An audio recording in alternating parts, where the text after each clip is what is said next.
você abrir lá na primeira epístola de Pedro, capítulo 2. Primeira epístola de Pedro, capítulo 2.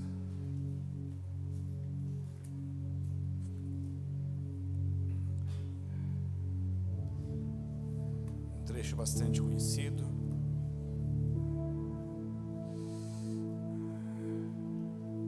Amém? Primeira epístola de Pedro, capítulo 2, verso 9 e 10.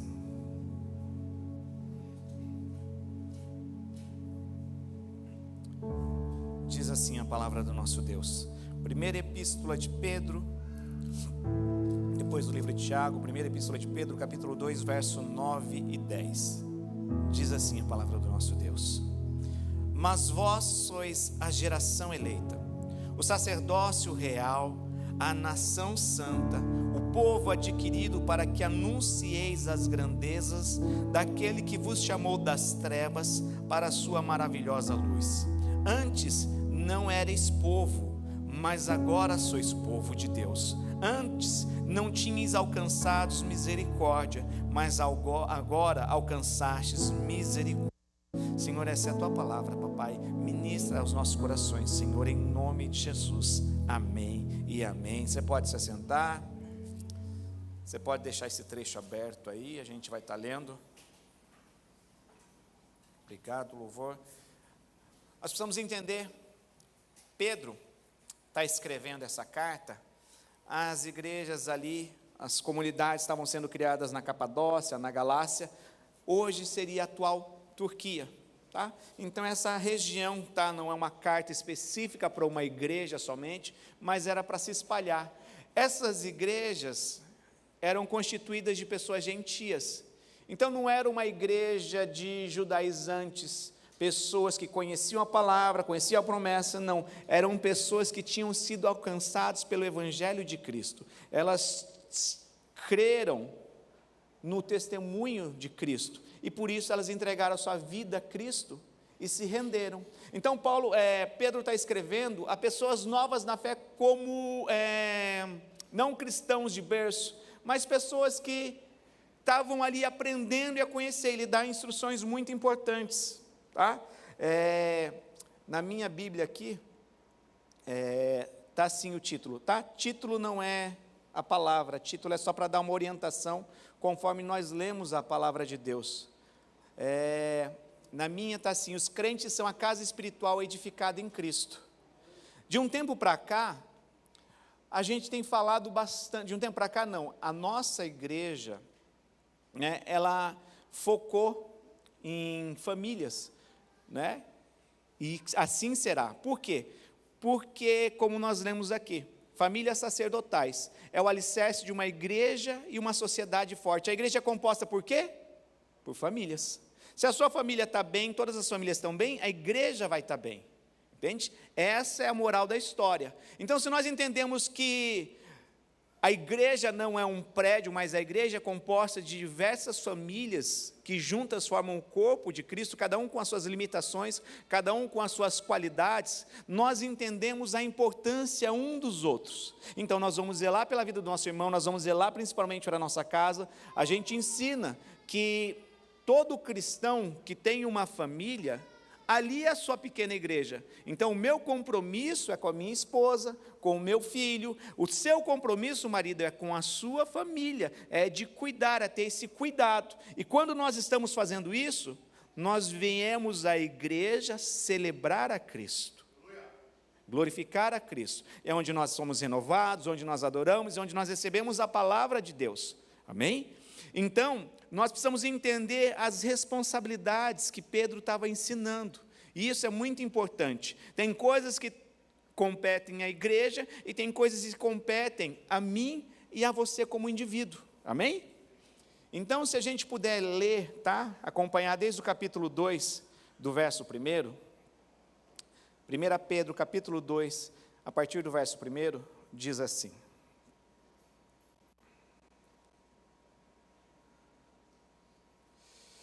Deixando, pois, toda a malícia, todo o engano, e fingimentos, e invejas, e toda sorte de maledicências, desejai ardentemente, como meninos recém-nascidos, o puro leite espiritual, para por ele crescerdes para a salvação.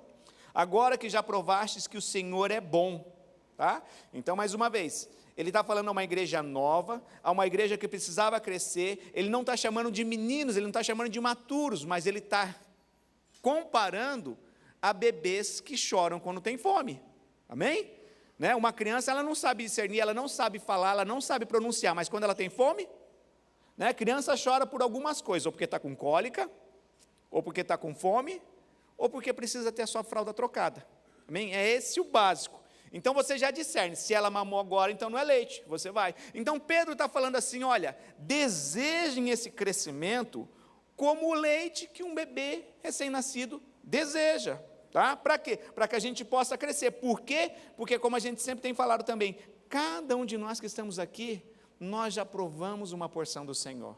Por isso nós viemos à igreja dele adorar, nós viemos celebrar. Por quê? Porque em um determinado momento da nossa vida nós somos alcançados, em um determinado momento da nossa vida nós somos tocados por Deus, amém? Então o que acontece? Chegando-vos para ele, pedra viva, rejeitada na verdade pelos homens, mas para com Deus eleita e preciosa. Está falando dos judeus, né? Os judeus rejeitaram a Jesus.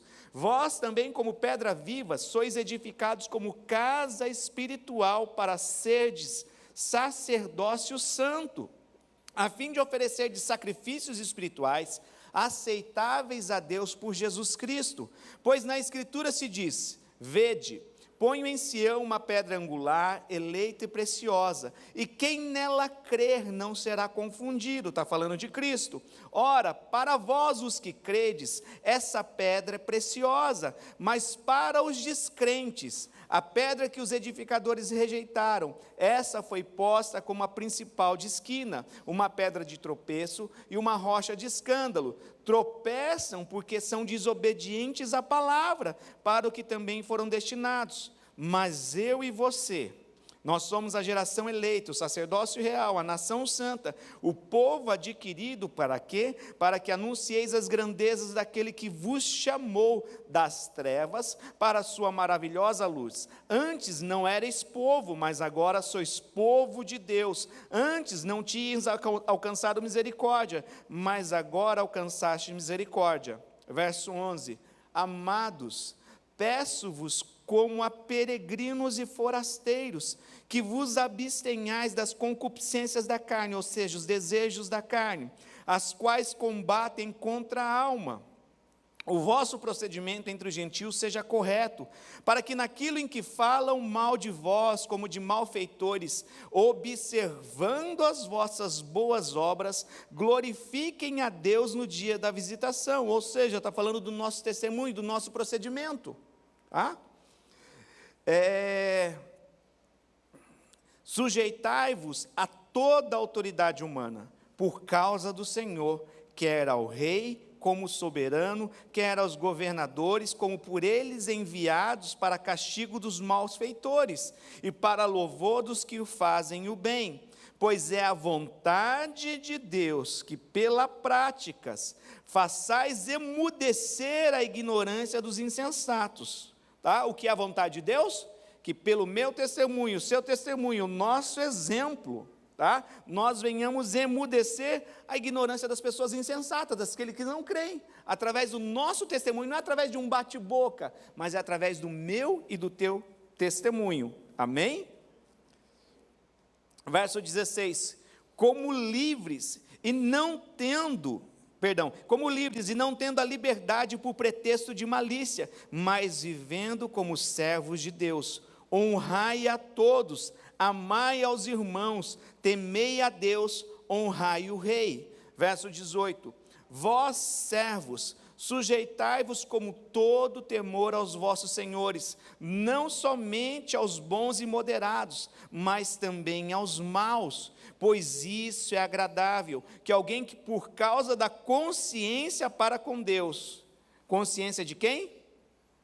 Minha e tua, tá? Não é alguém que precisa ficar ensinando, mas por causa do bom senso, por causa da noção e da moral que há em nós, por causa da nossa consciência para com Deus, tá? Suporte tristezas, padecendo injustamente. Não é tão gostoso de ler essas coisas, né?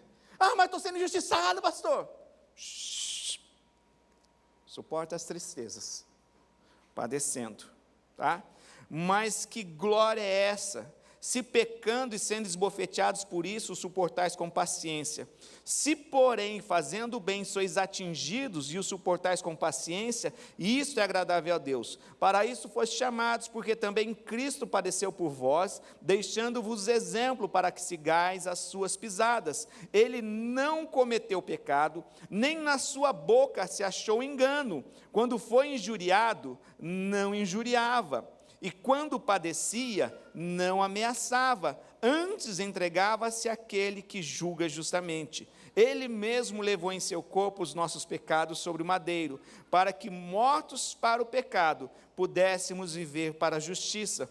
Pelas suas feridas fostes sarados, pois estáveis desgarrados como ovelhas, e agora voltastes ao pastor e bispo das vossas almas. Amém?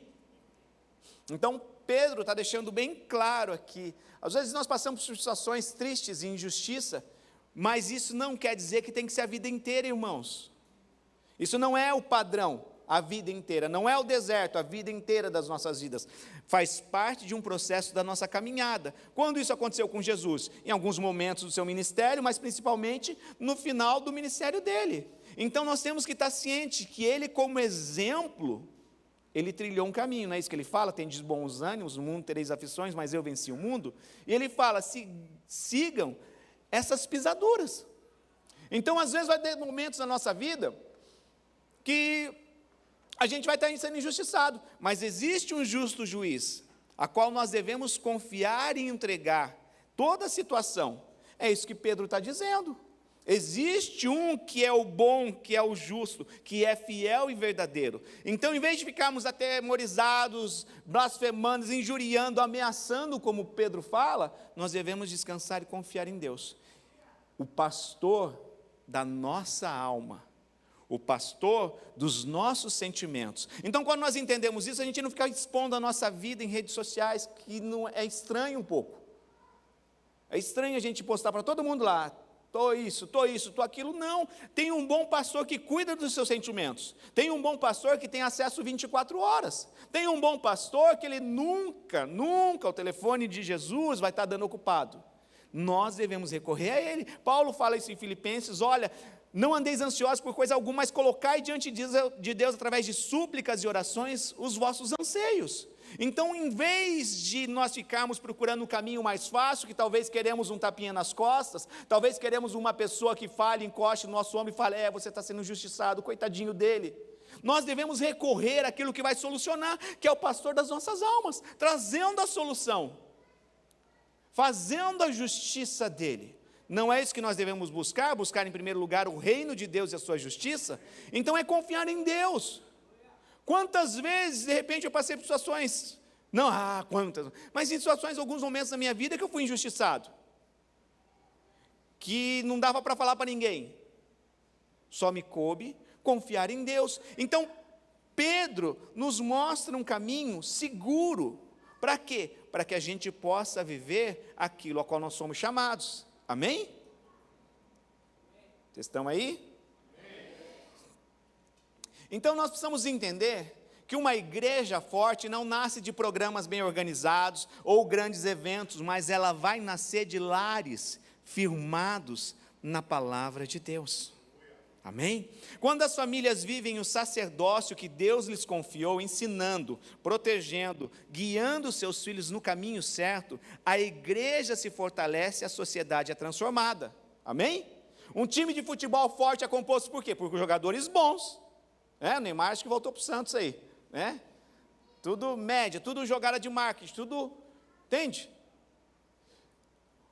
Um time forte é composto de jogadores fortes. Não adianta ter um time lá, de repente, pega um time de nome, Real Madrid, Barcelona, e coloca jogadores fracos. Vão vencer? Com o decorrer do tempo, vai se anulando tudo aquilo que eles conquistaram. É a mesma coisa a igreja do Senhor. A igreja do Senhor é quando as famílias estão saudáveis. Por isso que não é números, mas são vidas singulares. Cada um tem uma história, cada um tem um nome, cada um tem um propósito em Deus, e nós precisamos aprender a viver esse propósito. Como nós vivemos? Colocando em prática a palavra do Senhor. Amém? Então, quando a igreja se fortalece, a sociedade é transformada, irmãos. Imagina a sua fábrica, em vez de repente ter pessoas que trabalham e glorificam a Deus, cheio de pessoas ali que temem a Deus, vão dar um bom testemunho. Aquela linha vai ser fortalecida, por quê? Porque está composta, Beth, você está aí, que legal. Está composta de várias pessoas. Agora imagina o oposto. Agora imagina numa escola, imagina na sua família. Reunião familiar, né? Os meios coletivo, WhatsApp coletivo de família. Quando o coletivo é composto de a maioridade que vive um sacerdócio, é saudável. Mas quando não é intriga, é fofoca, é isso, é aquilo, tá? Então, quando nós entendemos isso e nós estabelecemos, é isso que vai começar a fazer a diferença aonde nós estamos. Amém? Então, a Bíblia nos ensina, como nós lemos aqui em 1 Pedro 2,9, que nós, eu e você, somos um sacerdócio real. Pedro, mais uma vez, não estava direcionando isso à tribo de Levi, Pedro não estava direcionando isso a fariseus, Pedro estava direcionando isso a pessoas que estavam sendo salvas por crerem no Evangelho de Cristo. Amém? Então, nós somos chamados para refletir essa luz de Cristo, né? Tem a musiquinha bonitinha, minha pequena luz, vou deixar brilhar, mas é isso, se nós somos sal e luz dessa terra, a luz que há em você tem que brilhar, através das virtudes de Cristo, amém? Não é isso que vai despertar um desejo, as virtudes de Cristo sendo manifestas nas nossas vidas? Ou será que é a corrupção, a imoralidade, a mentira, a lascívia sendo manifestas nas nossas vidas? O que vai atrair mais para Cristo e refletir a Cristo? Tá? É a luz de Cristo. Então, é algo que nós precisamos entender, que a espiritualidade da igreja começa dentro das nossas casas. Amém? Se nós queremos uma igreja firme, precisamos de famílias estruturadas em Deus. Amém? Quando eu era novo convertido, né, tive aquele encontro com Deus, falei, uau, vamos revolucionar o mundo, vamos virar o mundo de cabeça para baixo. Aí Deus falou, o mundo você pode alcançar, mas comece no seu país. Mas antes de começar no seu país, comece no seu estado. Você pode até fazer diferença, mas antes de começar no seu estado, começa na sua cidade. Ei, Adriano, antes de começar no seu estado, na sua cidade, começa na tua casa, no teu bairro. Ei, Adriano, antes de começar no teu bairro, na tua família, começa em você. Aí eu vi tudo aquilo assim, reduzido em mim, e falei, começa daqui, Korekara, Watashikara, é a partir de mim. O evangelho é pessoal. A gente precisa vir à igreja falando algo que Deus vai falar ao meu coração, que eu vou ser ensinado por Deus. Não pensando assim, puxa vida, hoje era para aquele irmão estar aqui. Aquele irmão que só resmunga. Sim. Ai, por que fulano não está aqui hoje? Minha esposa não veio, meu marido não veio. Ai, que bronca. Era para ele. Não, a palavra é para mim. É para mim. Começa em mim. Amém? Como nós podemos ser um sacerdote no trabalho e nos negócios?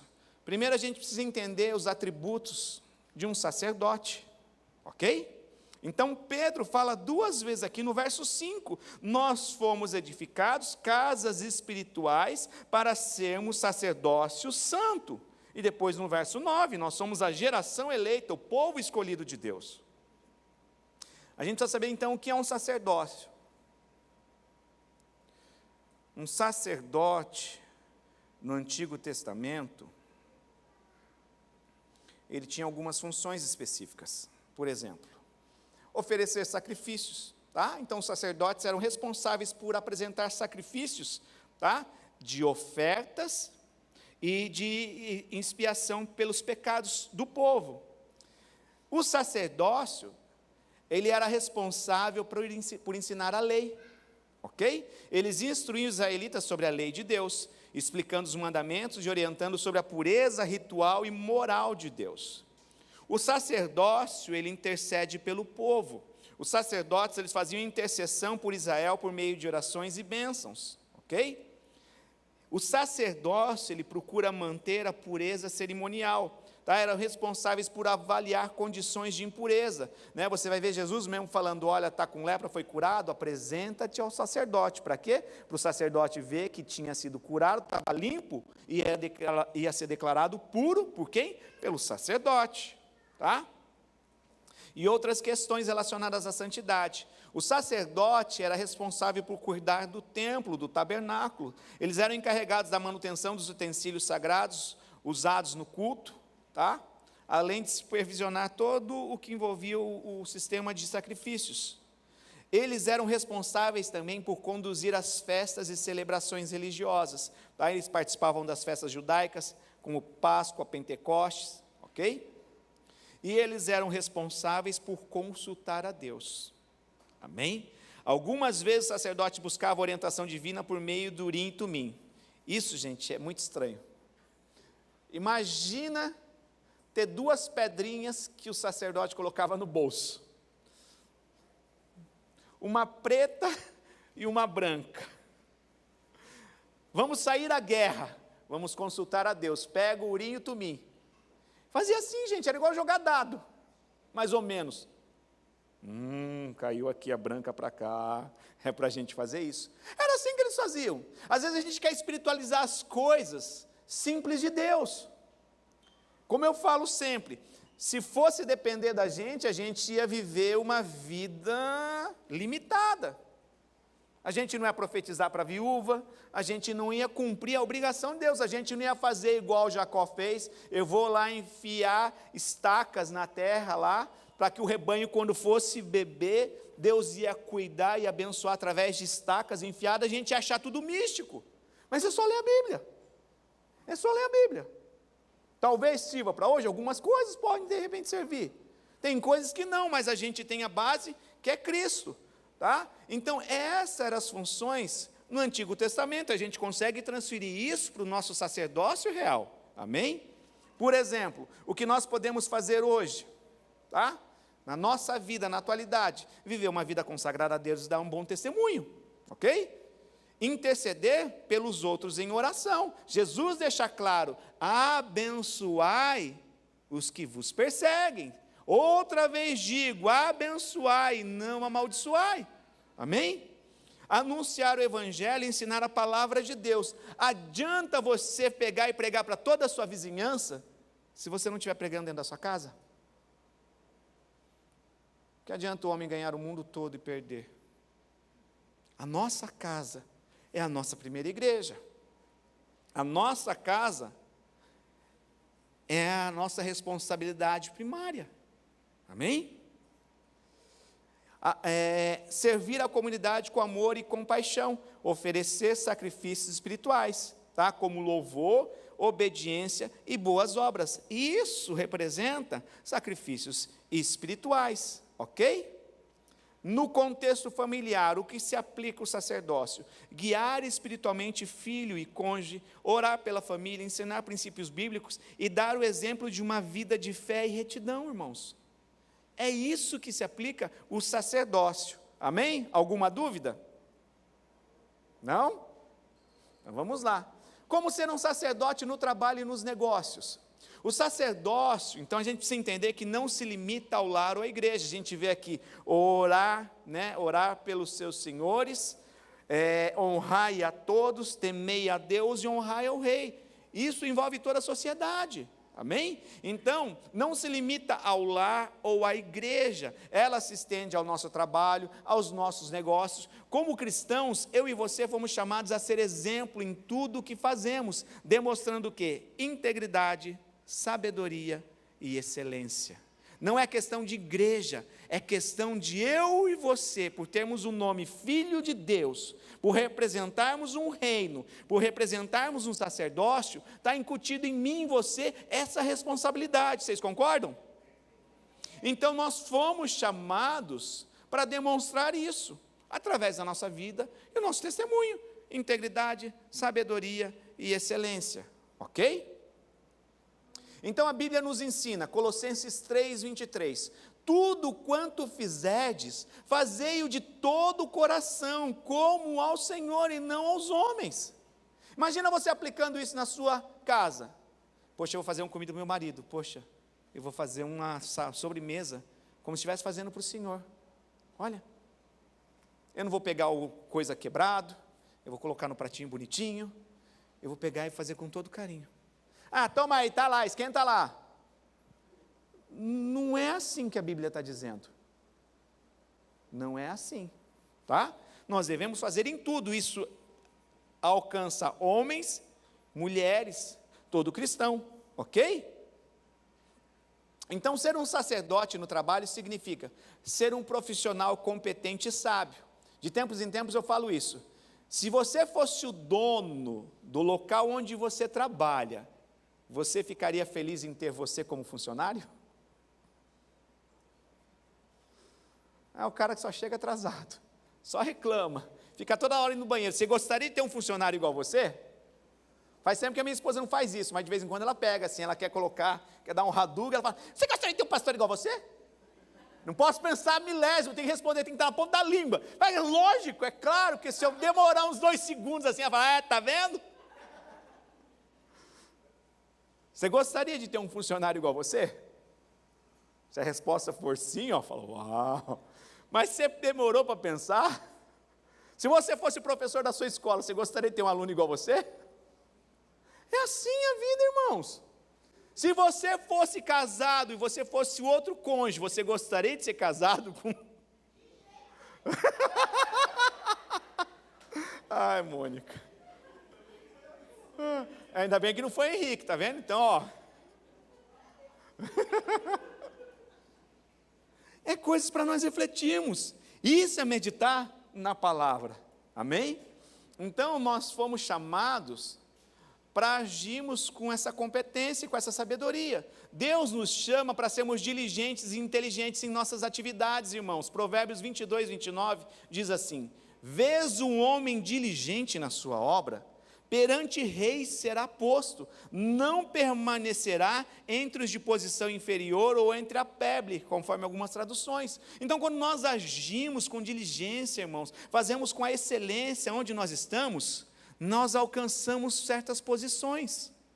Nós somos postos, segundo a Bíblia, diante de reis. Quando nós agimos e manifestamos o sacerdócio dentro do trabalho. Amém? Então isso significa que devemos buscar capacitação, conhecimento e excelência para quê? Para glorificar a Deus. Tudo isso é para a glória de Deus. Tudo isso é para a glória de Deus. Quando você trabalha numa empresa, você tem que orar para aquele local ser abençoado por causa da sua presença sim. Você é um filho de Deus, você está ali manifestando o reino de Deus. Uma empresa abençoada, em algum momento, vai te alcançar essa bênção. Ai, que droga de emprego, ai, que droga de trabalho, que exploda. Irmão, se explodir, você vai ficar sem emprego. Vai explodir junto. O dia que você estiver distraído, Jaquim dormindo na hora do QK. Senhor, que o Senhor prospere, toca no coração dele, abençoa. Amém? Faz sentido? Ser íntegro em tudo. Nossa palavra deve valer mais do que qualquer contrato, irmãos. Que seja o teu sim, sim, e o teu não, não. O que passa disso vem da onde? Do maligno. Tem problema, não dá? É não. Dá? É sim. Mas agora você fica em cima do muro, querendo fazer média. Não podemos agir assim. É sim, sim, não, não. Está tranquilo. Amém? Provérbios 11:1 diz assim: balança enganosa é abominação para o Senhor, mas o peso justo é o seu prazer. A gente não pode ter 2 pesos e 2 medidas dentro da nossa vida. Uma das coisas que eu mais tomo cuidado com o pastor é para não abrir exceções, porque se eu abro, não, abrir aqui, aqui não dá, por quê? Se for, tem que ser para todo mundo. Amém? Então, nós não podemos ter pesos injustos. A balança enganosa é abominação para o Senhor. Nós temos que ter aquilo que é correto, ok? Então, isso significa que um sacerdote nos negócios jamais negocia a sua honestidade por ganhos financeiros. Amém? Você não deve negociar o que é certo, é certo. O que é errado, é errado. Nós representamos um reino. Tratar as pessoas com respeito e justiça. Um verdadeiro sacerdote respeita os seus colegas, funcionários, clientes, pois reflete o caráter de Cristo.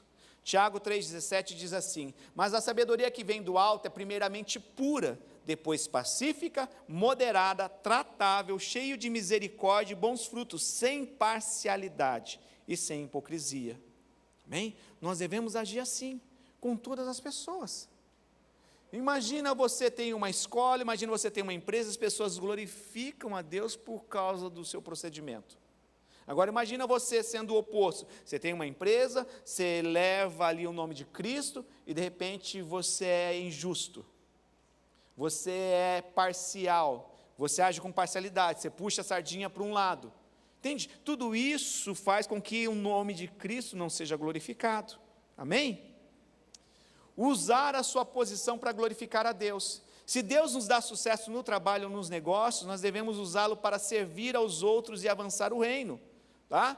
1 Timóteo 6 diz assim: exorta os ricos deste mundo que não sejam altivos, nem ponham a esperança na incerteza das riquezas, mas em Deus, que abundantemente nos dá todas as coisas para dela gozarmos, que faça o bem, enriqueçam em obras, repartam de boa mente e sejam comunicáveis. Paulo fala em Coríntios que aquele que aumenta a semente, aumentará a sementeira, para que nós sejamos enriquecidos para toda generosidade. Tem um propósito em você, Deus acrescentar, para que a gente seja generoso. É tranquilo, nós não fomos chamados para ser uma represa. Tudo a mim, vem a mim, só eu.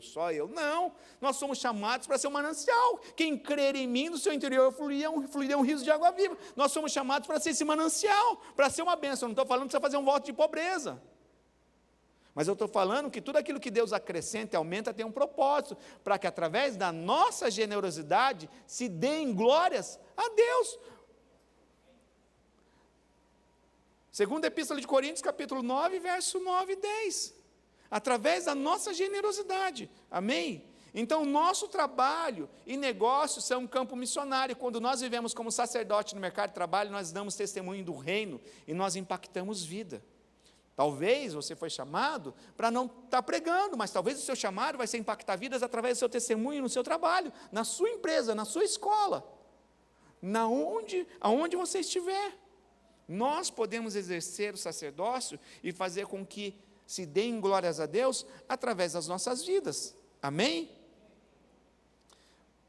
Pais e mães devem ensinar a palavra em casa, tá? Elas aprendem aqui, mas aqui é a base, é o complemento.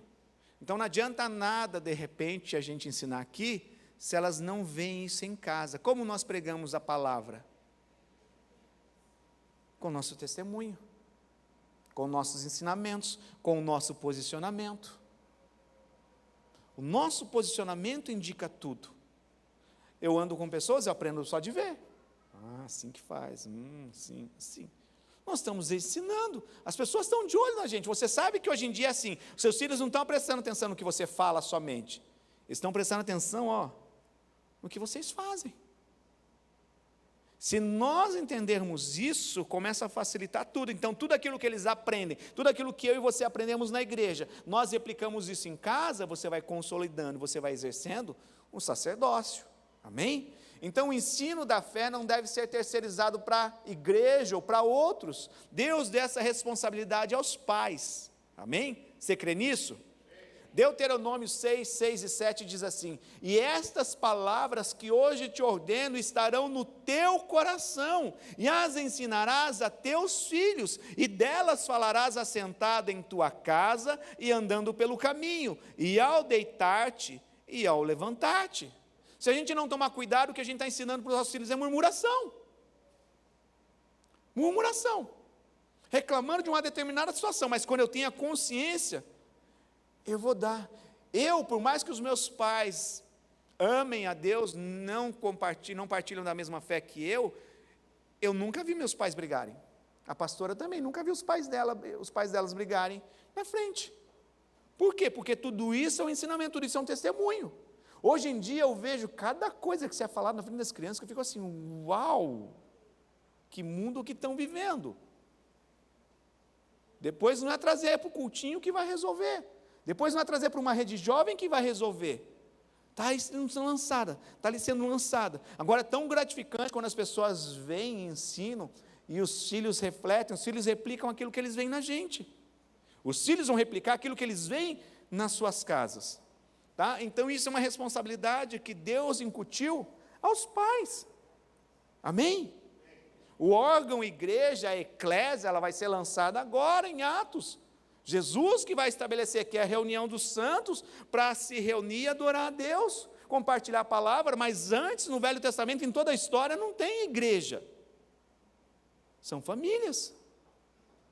Você vai ver no Pentateuco, ensina os filhos, a ensinar os filhos dos seus filhos, quem é Deus. Quando isso falhou, essa comunicação falhou, aconteceu, o povo se corrompia, porque não se ensinavam os filhos. Mas o que acontece hoje? Precisa de paciência para ensinar. Precisa uma longanimidade. Não é tão simples assim. É mais fácil pegar e dar bronca, é mais fácil deixar de castigo, é mais fácil recompensar com presente, mas não se ensina mais. Está perdendo isso, está sendo corrompido. É tão difícil sentar, ensinar e explicar, olha, é isso e é isso, não é isso, isso não é certo, isso não é legal. Ah, errou. Filho, não foi legal o que você fez, é isso, isso e isso. Mas hoje em dia se perdeu. Hoje em dia se perdeu. A gente tem medo de tratar situações que são tabu. Falar de dinheiro dentro da família, talvez para alguns é tabu. Falar de sexo dentro das famílias é um tabu. O que acontece? Acontece igual eu. Inocente. Primeira namorada que eu tive. Primeiro relacionamento sexual. Engravidou. Quando eu não era cristão, tá? Deixa eu passar, você fala. Quando eu não conhecia a Cristo, isso há 32 anos atrás, faltou uma instrução. Eu só sabia que ia ser pai, então vamos assumir. Então o meu negócio é trabalhar. Mas não teve ninguém. E a gente fica com medo de ensinar. Mas se a gente não ensina dentro de casa, eles vão aprender na internet, no YouTube. Ou vão aprender com os amiguinhos na escola. E isso é muito sério, gente. Isso é muito sério. Amém? O casamento como reflexo do sacerdócio. Uma família sacerdotal começa com um casamento forte. Gente, esse casamento é... Ontem eu estava visitando uma família, né? Casamento, eu sempre falo que é simples, né? Glória a Deus pela vida do presbítero da CCE. Começaram um grupo ontem de Casados para Sempre, hoje vai estar estreando outro, né? Vai estar começando outro. Glória a Deus pela vida de vocês casais que estão ali aprendendo. Valorizem esse tempo, são 3 meses ali de fundamentos para uma vida toda. Coisas que nós aprendemos quando nós fazemos nosso primeiro casado, e foi tão gostoso, a gente anotou na nossa apostila, depois quando a gente passou no treinamento, depois quando a gente estava ministrando, como que mudou a resposta. Por quê? Porque foram aplicados ensinamentos e nós colocamos em prática. Não foi só conhecimento, eu sei, porque eu sei que cada aliança, primeiro estudo eu acho que é aliança, vai fazer assim. Não era isso, era aplicar princípios da palavra de Deus na nossa vida. E a gente vê, tem coisa para mudar ainda? Lógico. Mas boa parte daquilo que foi ensinado nós aprendemos. Então, uma família sacerdotal começa com um casamento forte, como eu falei. É simples, mas é complicado. Por quê? Porque são 2 histórias diferentes, irmãos. São 2 educações diferentes, são 2 cidades diferentes, histórias diferentes, educações diferentes, culturas diferentes às vezes. Então, de repente, tem um que pensava, foi ensinado assim: ninguém come sem o pai chegar. Outros já foram aprendidos, pode comer, come lá o que você quer. Aí junta esse mix assim. Ah, não precisa trabalhar não, o pai dá, a mãe dá, não. A outra aprendeu a ser econômico, ser certinho, ter responsabilidade, ter horário para chegar. Aí o outro não pode chegar, não precisa falar nada para ninguém, vai e volta a hora que você quer. Só dá sinal de vida de vez em quando para a gente saber que você está vivo. Aí junta A e B, e a gente quer que dê certo. Não vai dar certo logo de cara, é um processo, é por isso que tem a corte, é por isso que tem um namoro, é por isso que tem um noivado. Aí chegar no casamento, o casamento é reta final, mas as pessoas pulam etapa. Aí vem chegar para mim, com 2 abacaxi, abacaxi A e abacaxi B. Eu falo, gente, é aprender a palavra e gambatecuda sai. Agora, quando não juntou, aí é mais fácil. Olha, faz isso, escolha um homem que seja trabalhador, olha como o homem trata a mãe dele, o pai dele, porque é assim, provavelmente, que ele vai tratar você. Se ele é educado, um cavalo chucro, é assim que ele vai ser com você. Porque na hora que ele está interessado em conquistar, ele vai ficar lá. Mas a essência dele reflete como ele trata os pais. Ah, é, pastor? É isso. É isso. Então, se a gente entende isso e começa a fortalecer, a gente casa bem. A gente começa a desfrutar, por quê? Porque tem princípios, foi instruído, está com uma mente aberta. Não, então é A e B. De repente teve essa educação, eu não tive. Então eu vou procurar ser compreensivo. E eu vou entender e a gente vai se esforçar, vai dialogar para que dê certo. Amém? Deus estabeleceu papéis claros para marido e mulher. E quando ambos vivem conforme a palavra, a casa se torna um ambiente de amor e paz. Amém? O marido, ele deve ser um líder em amor, tá? Liderar não é quem manda.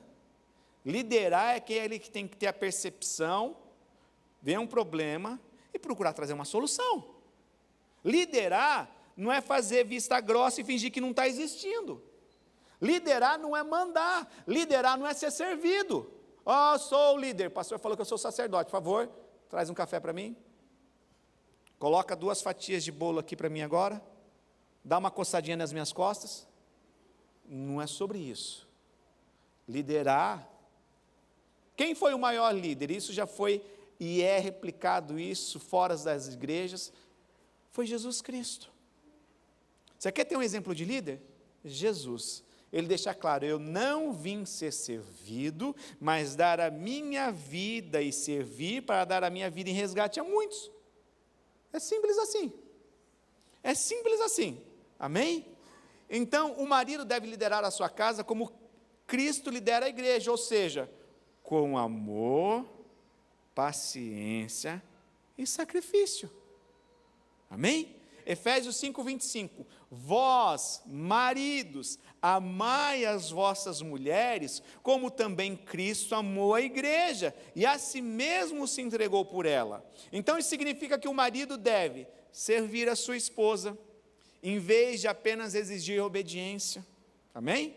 Proteger emocionalmente e espiritualmente sua família, amém?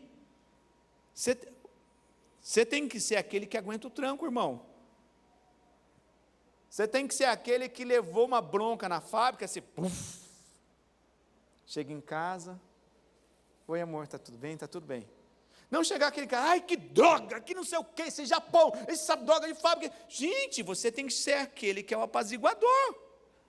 A sua estrutura em Deus te permite isso. A criação talvez errada que se foi recebido não permite isso, mas estruturalmente em Deus, espiritualmente, emocionalmente, fisicamente, você é mais forte que a mulher. Então isso tem que refletir naquilo que a gente aguenta suportar. Uma coisa que eu sempre separei foi os meus problemas com ela, não tem nada a ver. Estou cansado, levei bronca, soltei furiô. Ela não tem nada a ver com isso. Eu assumo, resolvo e vou. Amém? Estamos entendendo? Demonstrar carinho e amor diariamente, sem esperar ocasiões especiais. Os homens de hoje em dia acham que a mulher é igual um micro-ondas, do sacroquê ainda. Não de casa, que de casa demora, né? Aquele de 30 segundos. 1.500 watts, 30 segundos, você acha que vai apertar assim, puf, ela vai sorrir para você, vai falar que você é lindo, vai falar que quer namorar com você. Você acha que é assim a vida? Irmãos, qualquer lugar que você for passar num retiro de casais, vai falar, a mulher é igual um fogão a lenha. Começa a soprar de manhã, começa a primeiro pegar a lenha seca, deixa separado, deixa a reserva já, tem aqui um monte de lenha, tem aqui, acende a brasa e vai. Mas a gente quer automatizar tudo hoje, né? Você já viu os ventiladorzinhos que vem quando fazer churrasco? Não é assim que funciona, irmãos. Volta aos primeiros caminhos, igual os índios faziam fogo. Você não sabe, assiste esse filme antigo.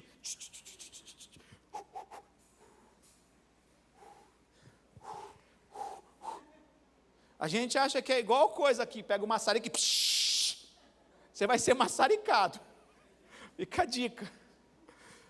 E tudo isso é um processo, é dia a dia. O pastor Tandy, quando ele chegou à igreja, né, ele fazia parte da nossa célula, ele foi o top 1 das meninas solteiras, quando ele era solteiro, não conhecia. Por quê? Porque ele era educado e gentil com todo mundo. Ele era gentil e educado, estou falando para solteiros agora, tá? Ele era educado e gentil com todo mundo, ele ajudava, abria a porta, pegava coisa pesada, ele fazia isso com todo mundo, não era com quem ele achava bonita, com quem não achava bonita, com quem ele achava... Não, ele fazia isso com todo mundo. Sabe o que acontece os problemas hoje? Hoje, homens, vocês jovens solteiros, você nunca conversa com a pessoa, você nunca olhou no olho dela, aí porque você começa a gostar, viu que é bonitinha, você fala, oi, você dá a paz, a menina leva um susto, fala, de onde saiu esse extraterrestre? Por quê? Porque não é cordial com todas em todo o tempo. Você quer ter um bom casamento? Começa a ser solteiro, ó. Você pode exercer, manifestar. Não tem problema, de repente, as pessoas estarem de olho em você e falar, uau, você vai pedir em Deus e vai casar com a pessoa certa, mas você está sendo, porque essa é a sua essência, você está treinando, você está praticando, em tempo e em fora de tempo, essa é a sua essência, você é educado, gentil. Gente, uma coisa que eu acho cúmulo, é você que está interessado em alguém não pagar a conta. Isso não é coisa do feminismo, de machismo, isso é coisa do inferno. Se você não tem dinheiro para pagar a conta para uma jovem que você está interessada, chuta que é laço, jovem. Não vai conseguir sustentar uma casa. Quem é dessa época aí, que é homem dessa época, que saía com a pessoa, você pagava, mas não está nem namorando, não, mas eu sou homem. Isso é cavalheirismo, isso é hombridade. Ah, não, vamos rachar, porque nem sei se vai rolar, nem sei se vai... Entende? Que idiotice é essa que a gente vive? A gente precisa viver a essência de Cristo, irmãos. Ah, mas eu não sou casado, tudo bem, mas você pode já agir como Cristo agiu. Essa essência de cordialidade, de educação, de servir, de prestar a todas. Sabe o que isso faz? Isso vai glorificar Cristo e vai deixar você uma pessoa digna. Poxa, você viu fulano e tal? Eu vi, poxa, que menino educado. Olha, ele é gentil com todo mundo. Olha, ele é educado, isso. Olha, um dia ele foi lá e eu fui comprar uma água, ele me pagou. Ah, eu também, outro dia ele não deixou eu pagar a água. Agora você finge, né? Finge de... Quando tem que pagar alguma coisa, some, vai no banheiro, dá dor de barriga. Isso é horrível, irmãos. Estou certo ou não estou, Mônica? Cadê a Mônica Degutti? Se você quiser conselho, solteiro, vai lá. Oh. A gente precisa entender isso é voltar à essência de Deus. Amém? Isso é voltar àquilo que nós somos chamados para ter, mas eu não consigo, nunca vi isso. Comece primeiro, comece em você. Comece a revolucionar. Talvez você não viu em casa, tudo bem, mas há uma essência de moral dentro de nós que se assemelha ao Criador. Nós temos que resgatar isso. Não deixar o pecado corromper a moralidade de Cristo que há em nós. Eu e você fomos criados à imagem e semelhança de Deus, mas o pecado corrompe essas coisas, ok? A esposa, uma auxiliadora sábia e amorosa. Outra vez, auxiliadora que auxilia. Não, se ela só auxiliar, tá bom. Auxiliar, vamos lá. Auxiliar é ajudar, não é mandar. Passou a rua, seu burro, você não viu? Isso não é auxiliar, irmãos. Auxiliar é, amor, será que não passou a rua? Será que você não errou o caminho, amor? Dá uma olhada de novo. Ah, é verdade. Auxiliando. Amor, será que esse mês a gente não está gastando demais? O salário você não falou que caiu? Será que não é melhor a gente dar uma refeita nas contas e ajustar? Auxiliar, dar auxílio.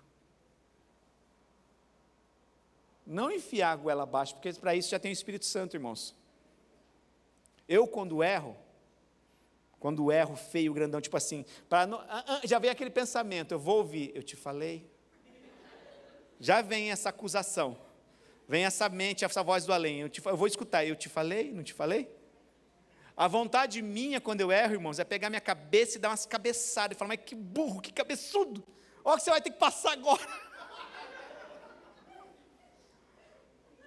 Isso já foi comprovado, isso é pesquisa científica. O que o homem mais deseja de ouvir da esposa, quando ele faz uma burrada, é pegar e falar, amor, estamos juntos. Gente, isso aí você tira umas 10 toneladas, porque você está falando, foi na alegria e na tristeza, foi na saúde ou na doença, foi na riqueza ou na pobreza, nós estamos juntos, e vai dar tudo certo. Talvez você não sabe, eu também não sei, vamos buscar ajuda. Auxílio, auxiliadora. Agora fala, mas você é burro, tá vendo? Você é igual ao seu pai, você é igual a sua mãe, tá vendo? Só vai dar errado. Gente, isso não é auxílio. Isso o diabo já faz, isso é acusação. Uma auxiliadora sábia e amorosa. Eu falei, acho que semana passada, outro dia vi bem na semana passada eu vi. Conhecimento é você saber, todo mundo sabe que tomate é uma fruta? Tomate não é um legume, tomate é uma fruta. Isso é conhecimento. Sabedoria é você fazer uma salada de fruta e não colocar o tomate. Então as pessoas se enganam, não, eu conheço como é um casamento, eu conheço como é uma família. Conhecimento não resolve as coisas, a gente precisa aplicar sabedoria, amém? Então às vezes a gente acha, porque vou, e eu como pastor eu faço isso, irmãos, eu não posso achar, porque fulano é assim, a esposa é uruçaia aqui, então esse aconselhamento vai ser assim, o marido é assim, tal, vou chegar, não, porque são vidas e histórias diferentes, eu sou um pacificador. Eu não estou ali para provar quem está certo ou quem está errado, eu estou para provar ali que em Deus nós podemos ser fortalecidos e viver o melhor. Casamento não é um braço de ferro para provar quem está certo ou errado. Casamento é a junção que foi deliberada do céu.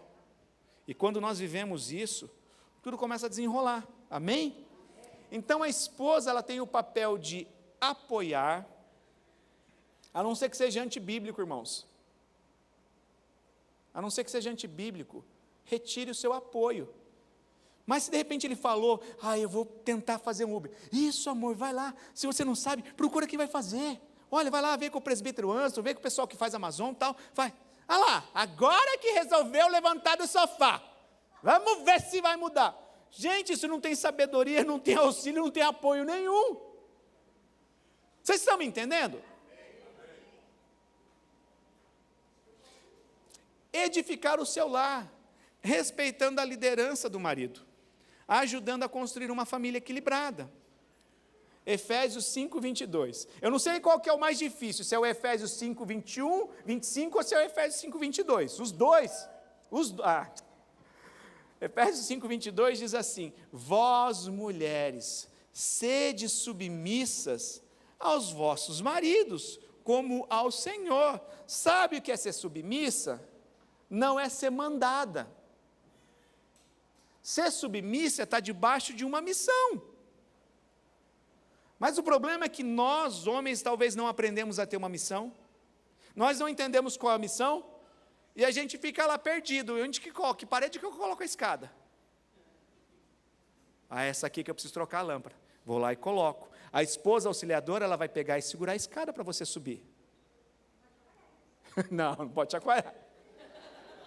Você vai segurar, colocar o pezinho ali e vai. Mas o problema é que a gente nem sabe que tem lâmpada para trocar.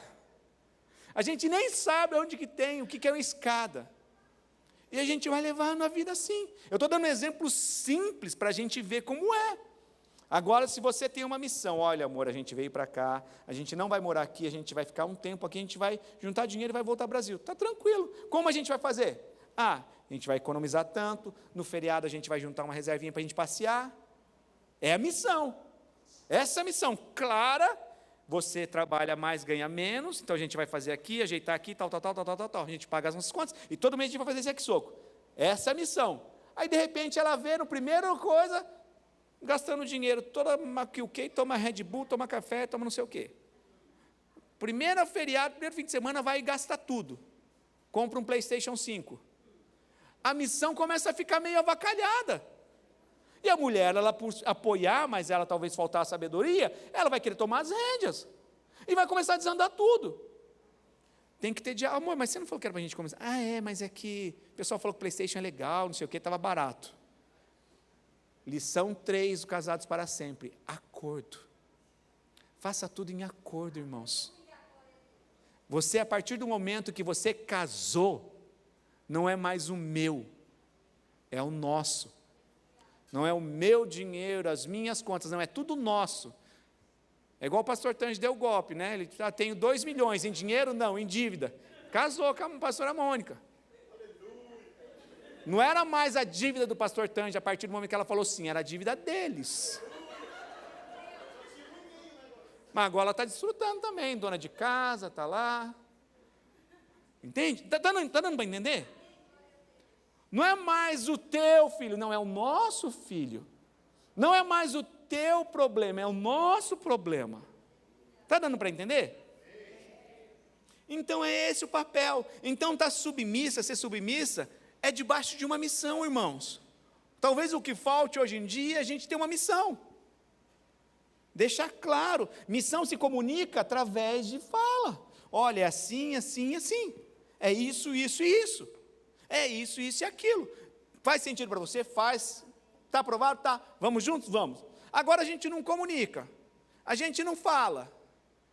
É mais ou menos assim, irmãos. Imagina você chamar alguém sem comunicar a sua esposa. Você convida alguém para ir na sua casa sem convidar a sua esposa. A mulher, eu não sabia, depois a gente vai entender, a mulher tem todo o zelo. Ela não gosta que venha na casa dela bagunçada. Talvez você pense, mas ninguém repara. Repara, irmãos. Repara. A sua inocência deleta isso. Ninguém repara, é tudo amigo. As pessoas que mais reparam. Então a mulher tem esse zelo. Na nossa inocência ou debilidade, sei lá o quê, a gente pensa, não tem problema. Tem problema. Então, se a gente não comunica, olha, amor, eu vou estar convidando alguém hoje, ou amanhã, fim de semana, para ir em casa. Tá, você pode ajudar? Posso, então a gente precisa arrumar aqui, aqui, aqui. Pronto, é a mesma coisa, uma missão. Você já fez isso? Convidou alguém sem avisar sua esposa, chegou em casa e deu um belzinho? É a mesma coisa, a missão, irmãos. Se a gente não comunica e não deixar claro, vai dar ruim, em proporções maiores. Amém?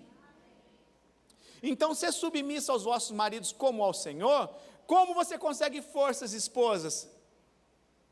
Colossenses, como eu falei, tudo que façais de todo o coração como ao Senhor. Você imagina Cristo assim, você consegue arrumar força, irmãos. Você consegue arrumar ânimo, falar, eu estou fazendo amor, não é para aquele infeliz, não, é para Cristo. Eu estou lavando a roupa daquele infeliz, não, eu estou lavando a roupa como se fosse para o meu Senhor. Imagina Jesus. É bíblico, e é onde você arruma forças. Só que isso não significa inferioridade, mas sim cooperação e unidade. Amém? Você tem que pensar, um time que está ganhando, irmãos, está todo mundo feliz, está todo mundo tranquilo. Se a sua esposa está feliz, você vai estar bem. Se ela está passando dificuldade, tem que doer em você, porque vocês são uma só carne, ok? Então, uma esposa sábia, respeita e apoia o marido em suas decisões, como eu falei, decisões com embasamento bíblico. Não estou falando coisas absurdas. Então vamos fazer, eu sou adepto da poligamia agora, vou arrumar uma outra, uma segunda, uma terceira. Não é isso. São decisões que condizem, se alinham com a Bíblia. Amém? Ajudando com o quê? Com discernimento. Irmão, você querendo ou não, aceita que é mais fácil. Ela tem uma cesta, ela tem uma antena aqui parabólica por trás que ela capta. Ela capta coisas, sinais que você não capta. Tá? Isso não é bíblico, mas isso é real. É melhor que Starlink. O negocinho funciona. Né? Quando eu vejo a pastora encostando do meu lado assim, eu já pego, já ligo o meu alerta também, falo, o que eu não estou vendo aqui, que ela está vendo. Porque tem. Tá? Cria um ambiente de paz no lar, irmãos. Apazigua, irmã, seja aquela que não bota o terror. Você vai ver só hoje, ninguém vai jantar nessa casa, eu vou contar para você, para que ele chegar aqui. Irmãs, quer uma dica para a sabedoria? Deixa o seu marido, quando chegar em casa, deixa ele ficar uns 15 minutos lá no nada, lá. Por que você acha que ele demora no banheiro? Ele quer respirar, quer pensar em quem está ganhando o jogo de futebol, o Campeonato Brasileiro. Ele está pensando, né? Semana passada São Paulo ganhou do Corinthians. Que time que ganhou para ele tirar sarro no outro dia na fábrica? Ele está pensando, ele está lá. Ele está pensando o que ele vai ver, como é que ele vai fazer para passar a fase do joguinho que ele tem no celular. Ele está lá. Deixa ele nesse mundinho. Deu meia hora, amor, você não vai jantar? A janta vai esfriar. Todo mundo sentou, comeu. Olha, amor, hoje foi difícil porque o Joãozinho respondeu. Joãozinho fez isso na escola. Pronto. Mas já conversei com ele, mas como você é homem, depois vai lá e dá a sua palavra. Pronto. Agora não. Você vai ver só agora, hoje ninguém vai comer, não vou cozinhar mais para o menino rebelde desobediente. Não tem jeito. Você vai ver a hora do seu pai chegar, ele vai te arrebentar. Gente, não foi para isso que se foi chamado. Eu nunca apanhei em casa. Nunca. Mas eu preferia ter apanhado. Porque as conversas que sentava lá com meu pai, lá, ele olhava no olho, chamava para sentar, falava, meu Deus, só caía lágrima assim mesmo, engolindo aquele choro seco. Eu falava, meu Deus, entende? Ensina os filhos com sabedoria e temor a Deus, ok? Quando o marido e esposa vivem esses princípios, os filhos crescem vendo um modelo de amor verdadeiro e uma casa que reflete a presença de Deus. É muito estranho quando seu filho não quer voltar para sua casa ou o marido. Eu já vi isso, gente, é triste. Maridos que saem tipo de TED no serviço, mas fica meia hora lá no carro, parado no estacionamento, porque não tem coragem de voltar para casa. Porque sabe que vai voltar para esse tormento. Né? Não é um lar, é um tormento. Ele sabe que vai voltar lá, a primeira coisa que vai ser, não vai ser nem uma boa noite. Você já viu? Você não arrumou a casa ontem, você não limpou? Você não vai pegar o aspirador? Tem um aspirador para limpar ali, viu? A conta tal vai chegar, está atrasada, viu? Seu filho puxou você. Não, ela consegue apaziguar. E consegue trazer. Quem que não deseja voltar para casa? Quem que não deseja? Porque é um lar sendo lar. Mas o oposto disso, alguma coisa está errada, irmãos. Isso é triste, mas isso é real. Ok? Reta final. O que os sacerdotes do Antigo Testamento fizeram de errado? Tá? Embora os sacerdotes do Antigo Testamento tivessem um chamado mais sagrado, tá? Mais dedicado a Deus, não era como hoje, como nós lemos em Pedro, tá? Era algo mais específico, era só uma tribo, a tribo de Levi, que era encarregada de exercer o sacerdócio, tá? Mas a gente vê como eles falharam em si e com a sua família, tá? Eli e seus filhos, tá? Está contado em 1 Samuel capítulo 2, Hofni e Finéias eram sacerdotes corruptos, que desonravam os sacrifícios e pecavam contra Deus. Eli, seu pai, sabia disso, mas não os corrigiu com firmeza. A chegar a um ponto de Deus falar, não adianta, Eli, nenhum sacrifício mais, não vai dar. Sua casa vai cair, você vai morrer, seus filhos vão perecer, porque já não adiantava mais. Deus foi muito longânimo, e ele não tomou uma posição. Tá? Eles ofereciam... Chega ao ponto de Deus falar assim, 1 Samuel 2,29, porque honras a teus filhos mais do que a mim, ok? Então, eu não sei se ele tinha medo de corrigir, mas alguma coisa acontecia que ele não tomava a posição que devia tomar, ao ponto do próprio Deus falar, você está honrando mais seus filhos do que a mim, por uma falta de correção mais incisiva. Então, correção está indo para cá ou para cá.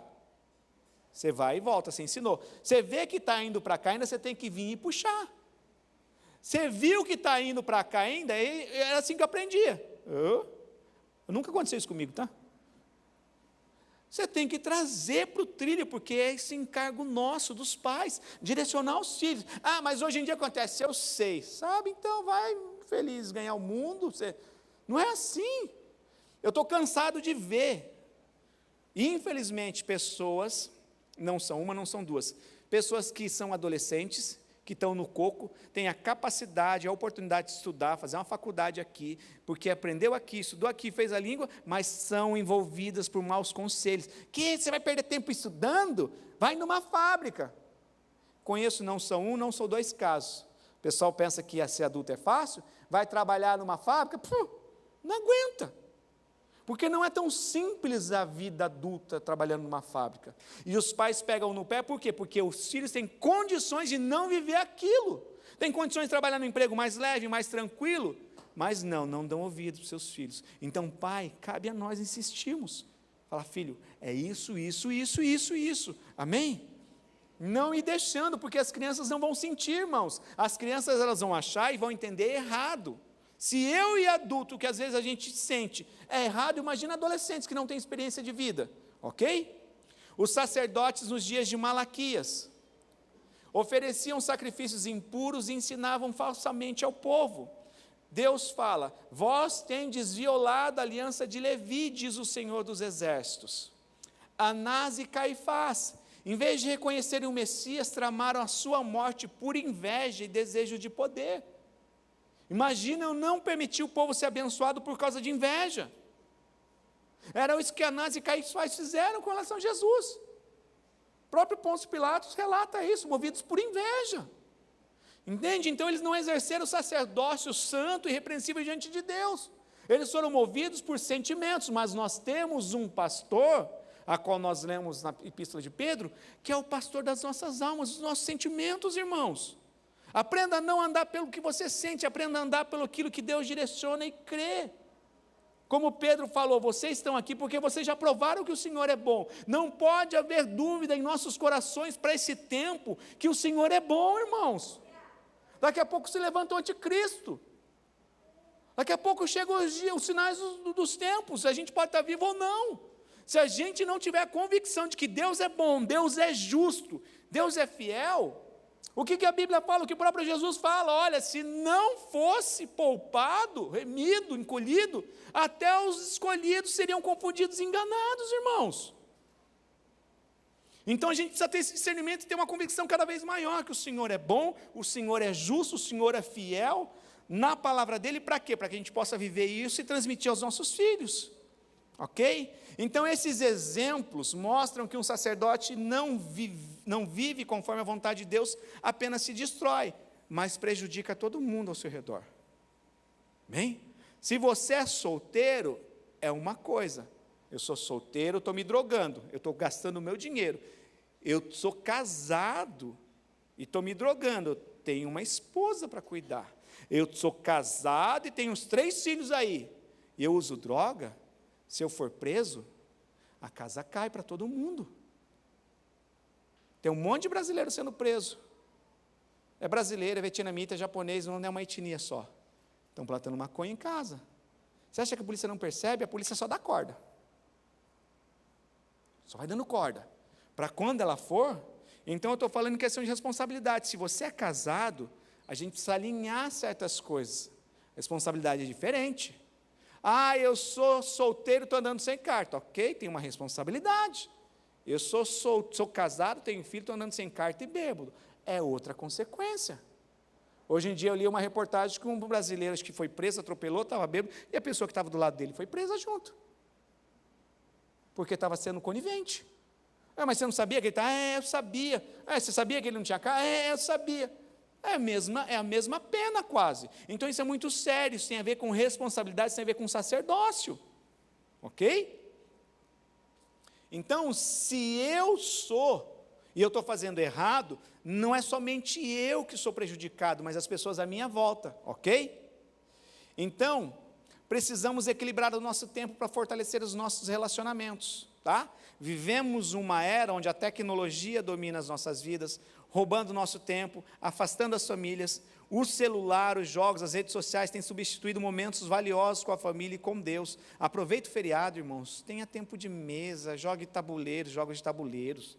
Tem de coisa que você vai ali, vai rir, vai brincar, vai ensinar.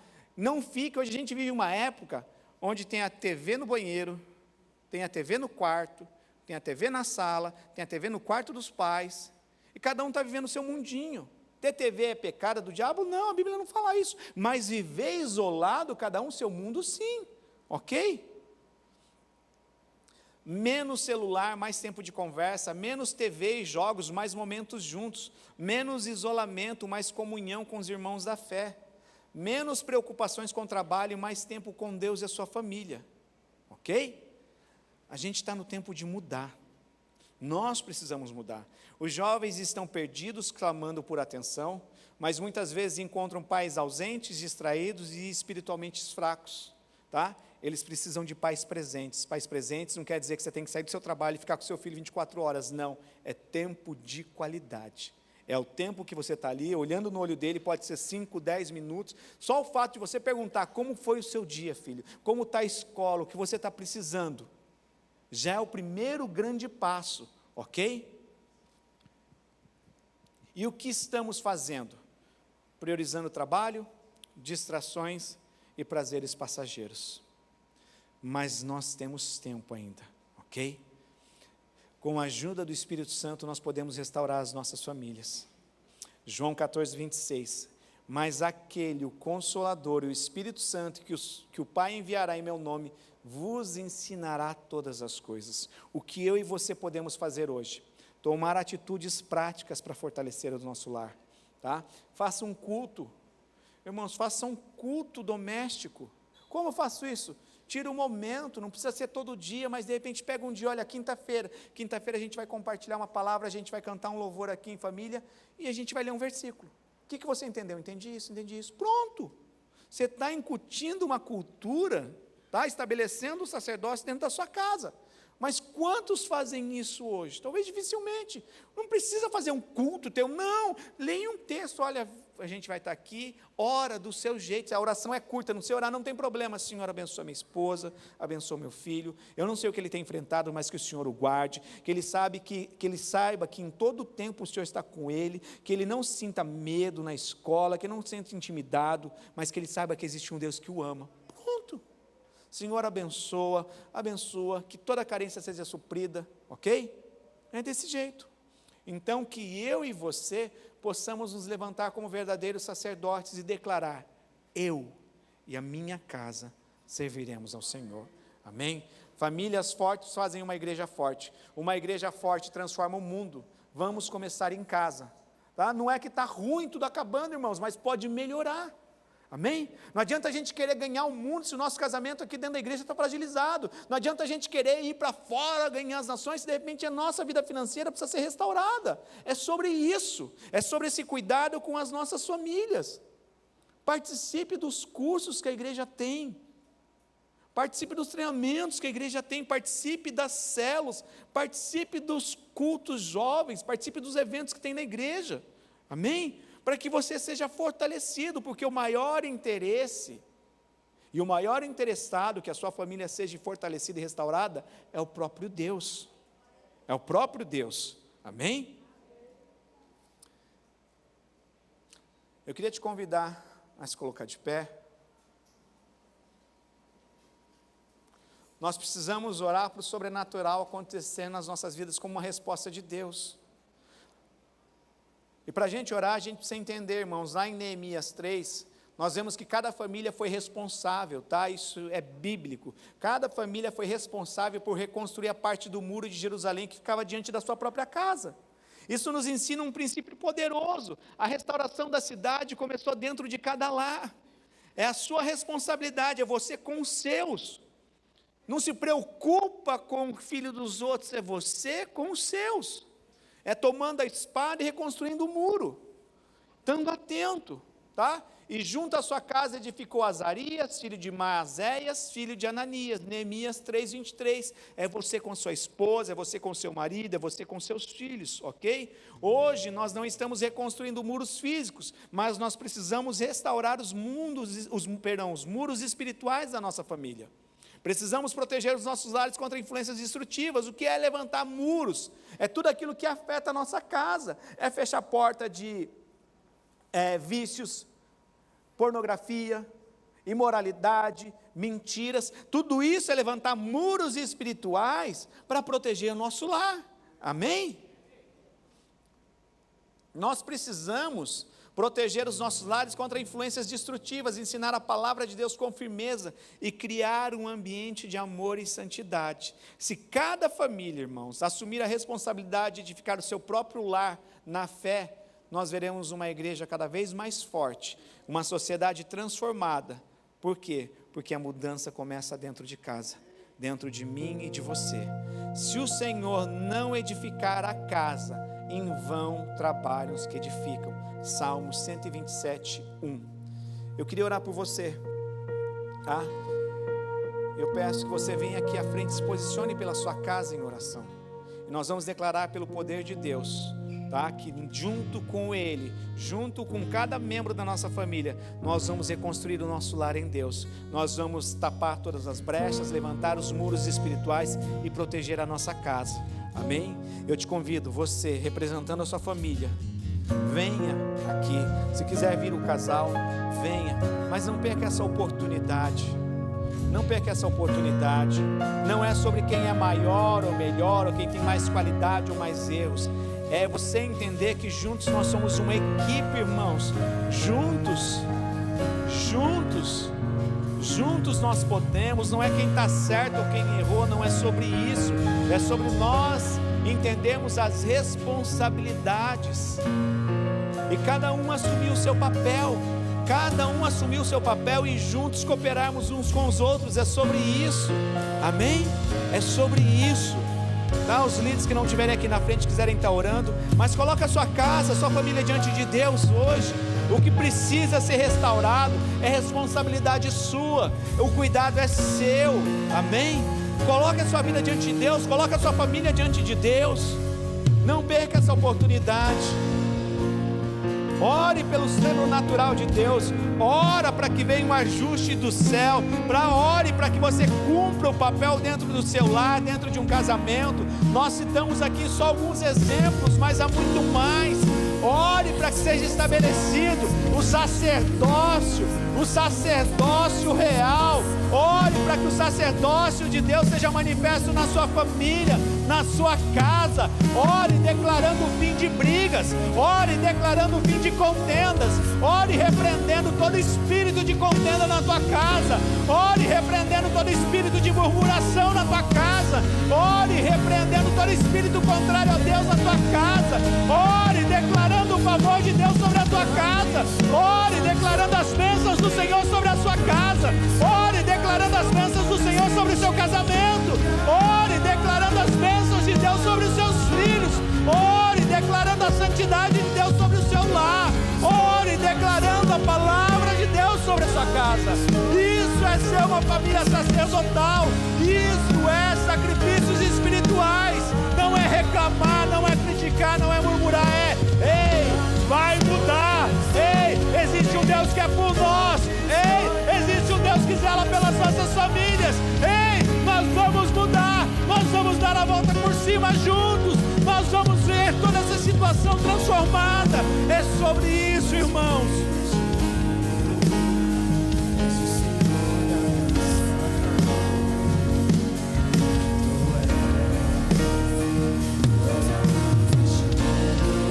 Declare a salvação sobre a sua casa. Declare o que Josué declarou: eu e a minha casa serviremos ao Senhor. Eu e o meu marido, ainda ele não está, mas eu e a minha casa serviremos ao Senhor. Eu e a minha família serviremos ao Senhor. Eu e os meus filhos serviremos ao Senhor. Ora, machore, andarabaxá, Senhor. Aleluia, Jesus.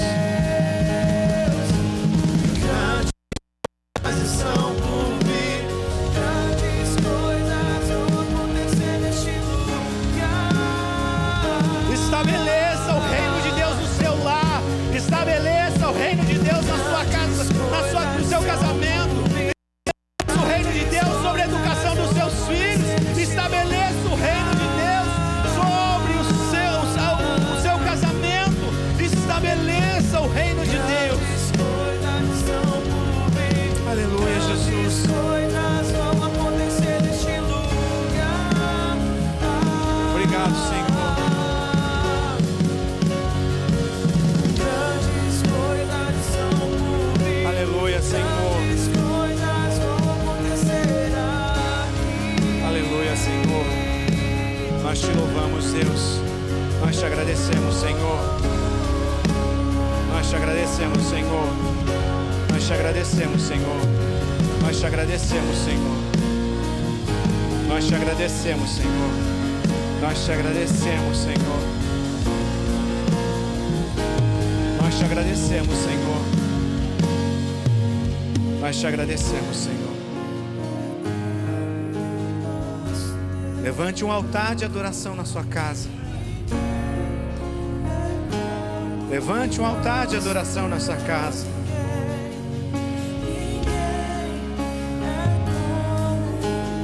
Que comece a partir de você. Aleluia, Senhor. Nós te agradecemos, Pai. Nós te agradecemos, Senhor. Nós te agradecemos, Senhor. Nós te agradecemos, Pai. Nós te agradecemos, Senhor. Nós te agradecemos, Papai. Nós te agradecemos, Senhor. Em nome de Jesus, Deus. Em nome de Jesus, Pai. Em nome de Jesus. Em nome de Jesus. Em nome de Jesus. Em nome de Jesus.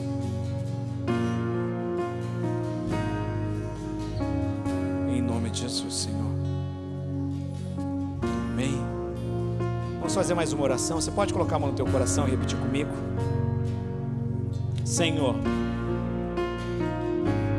Senhor, eu declaro o teu poder, o teu reino, a tua justiça sendo manifestos na minha casa.